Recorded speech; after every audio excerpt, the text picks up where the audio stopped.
Blessings on blessings. So I was busy like grounding myself, doing some embodiment work, and just entering and grounding my spirit back into my body. And I was taken back to a couple of months ago when I was gonna go on a hike. Something was like, take a bus, you've got time, instead of like taking an Uber, right?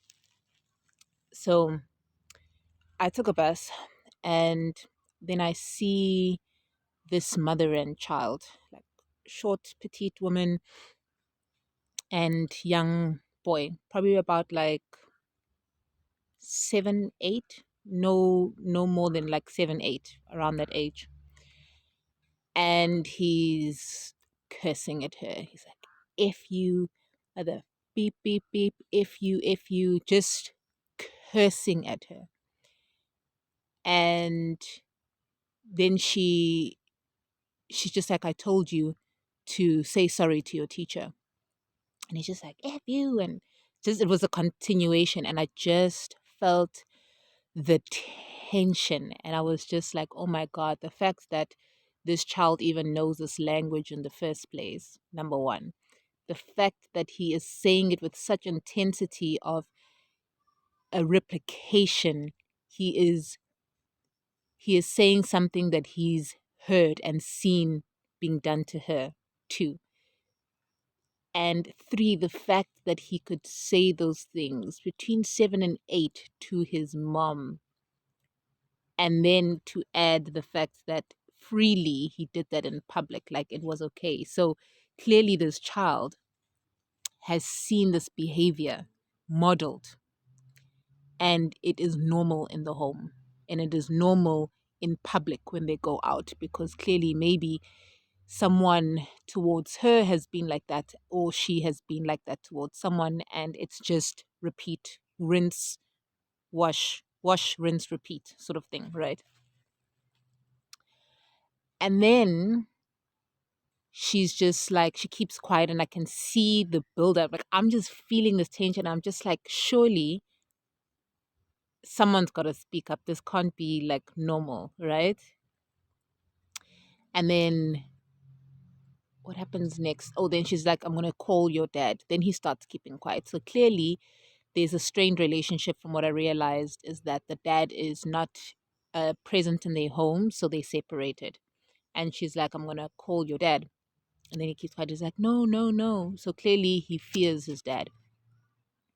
Then she talks to him, and she talks to him. She's like, and why I know that they separated, because she's like, yeah, no, I know we haven't spoken in a while, but I just need your help here. Your son is doing X, Y, Z. He didn't apologize to his teacher, and I said I'm gonna take his scooter away and stuff like that. And now he's making a scene and everything like that.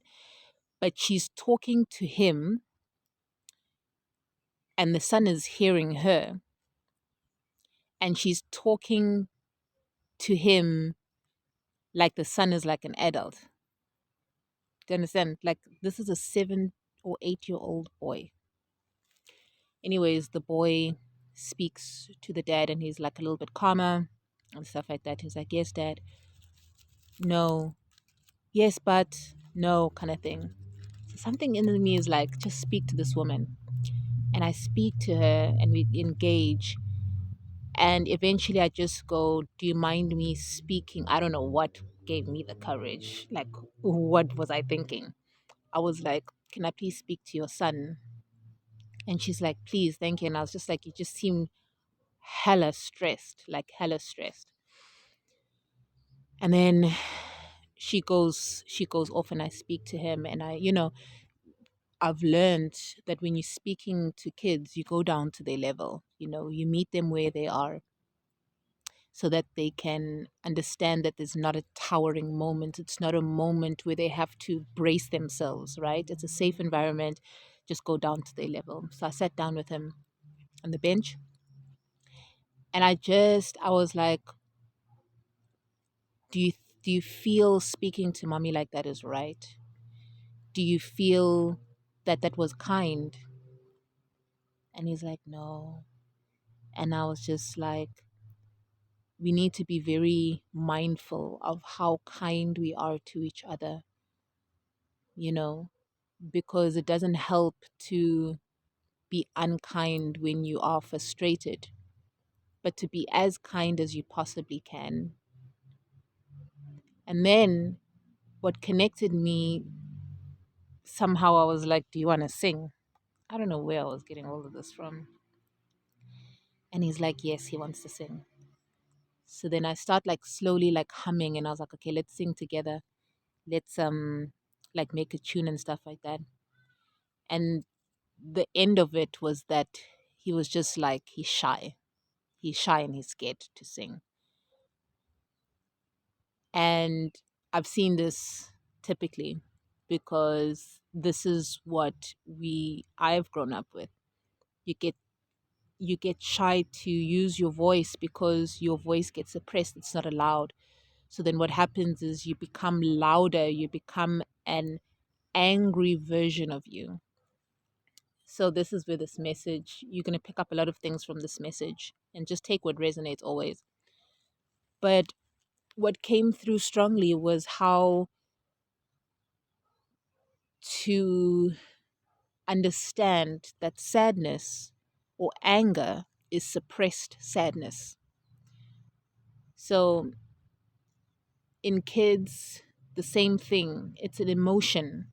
When you are angry, it's because you haven't been allowed to express your sadness. It has been built up. It's like a callus. It's like this thick callus that has built up in your emotions and has covered you from being kind.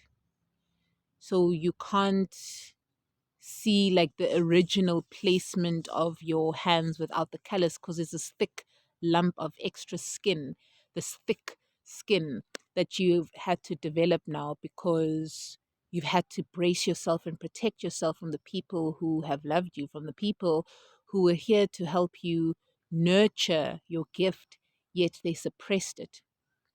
But you must also understand that that's also part of a plan. So there's this path in our life where it requires remembering. And in the remembering, pain builds up and it comes out in so many different expressions. So you can cry, you can like throw tantrums around it, you can want to just like your anger comes in so many emotions, and that's why it's so important to, if you're trying to correct or discipline a child, let's say, or you're trying to correct someone, instead of physically harming them or using physical abuse through your anger, the best way is to go down to their level and first to master yourself so that you can train yourself to go down to their level and understand that they are sad. And we live in a society with broken homes where we weren't conditioned to be ourselves. So we've got a whole lot of people. So the narrative of women just take it all. We can take it all. Women are the house, the something of the home. I don't know. Someone said to me the other day, like the woman holds the home. The resentment that can come from that, because it's an assumed position. A lot of people assume motherhood and they think that what their mothers did is what they had to do, but yet they were sad around what their mothers did to them. Men, too, the sadness of not being able to express their feelings and their fears as well. I saw this post the other day where someone had posted a woman asking a guy, like, if you hear sounds, go go um go check what that sound is. And he's just like, don't you understand, I'm also scared.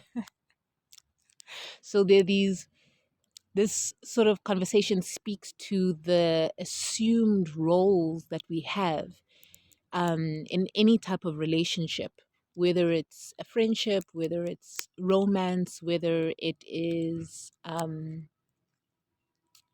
family, whether it is just whatever. There's the role that you play. There's the role, right? And that role is a certain entity because it's an institution. It's categorized as a certain system. then you have your flavor and your spice. It's like your spice that you add to the meal, you know. Certain people can make a certain meal, like let's say beans, uponjisi, right? You take the beans and everybody, like, I remember when my brother was getting married, they had, were talking like with cousins, and they were talking about how my gran used to make beans in a very particular way, and then he attested it to the spices and the gas that she was using. The gas stove made it that way, because every single time she would make those beans, everybody was like, oh my god, yum yum yum yum yum. And she'd open up the door and everybody from like next door was like, this is the grand's beans. So we have this narrative too that men aren't allowed to share their feelings. So when they are allowed to share their feelings, then they get bullied or they get abused for that, and they start feeling like they're weak. So then we end up with this callous, this mask of people where women just continuously build up resentment, even after things are just heaviness of like having to deal with kids. It's like still this weird narrative that men go take of the household only financially, and then women take care of the household, and they have to like cook and clean and do everything that maintains basically the household.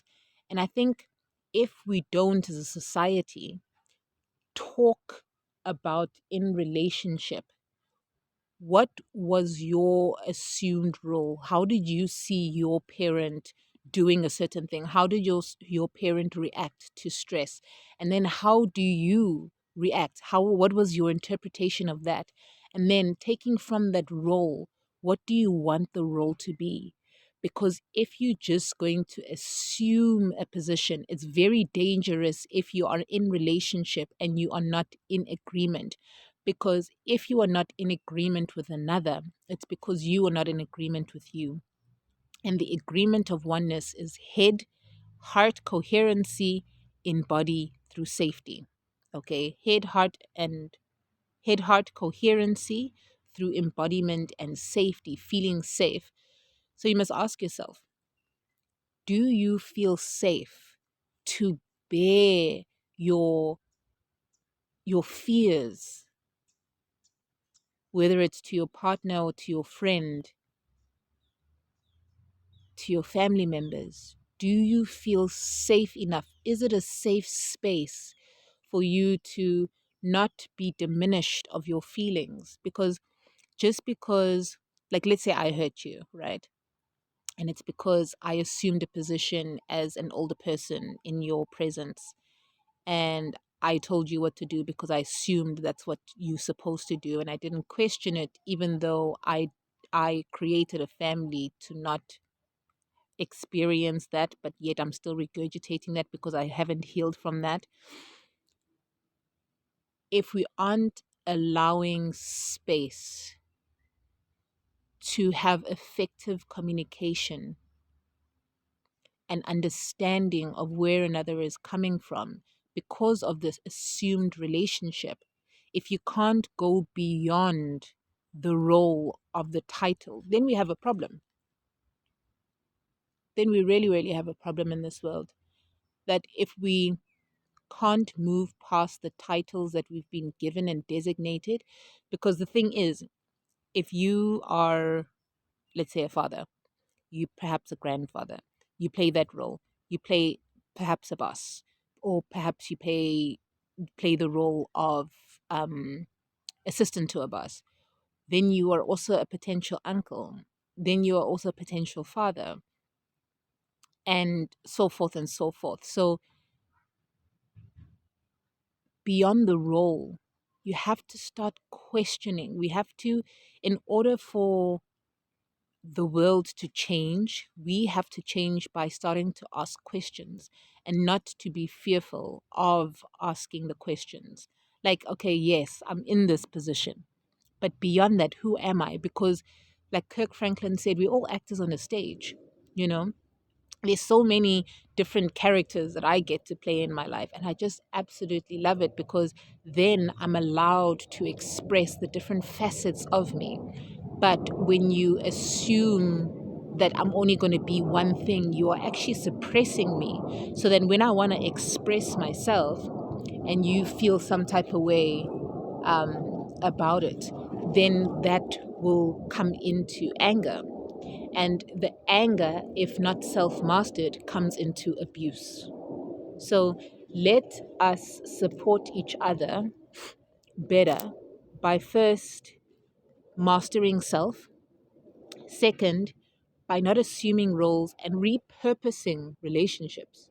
It's okay to repurpose relationships. There are actually 9 relationships in one relationship. So I'm not going to speak about them now, but there's this book called Relationship with Relationship, I think, but it's by Baruch something something. But he's long time past, and I can't find his book because it was in like a cult like thing, but it was all for self actualization, so it's not a bad thing. Since I'm 19 here.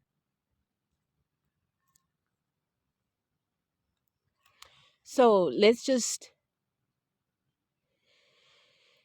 open up space and conversation so that we can allow for healing. And if someone feels safe in your presence to come share their emotions with you, do not dismiss them.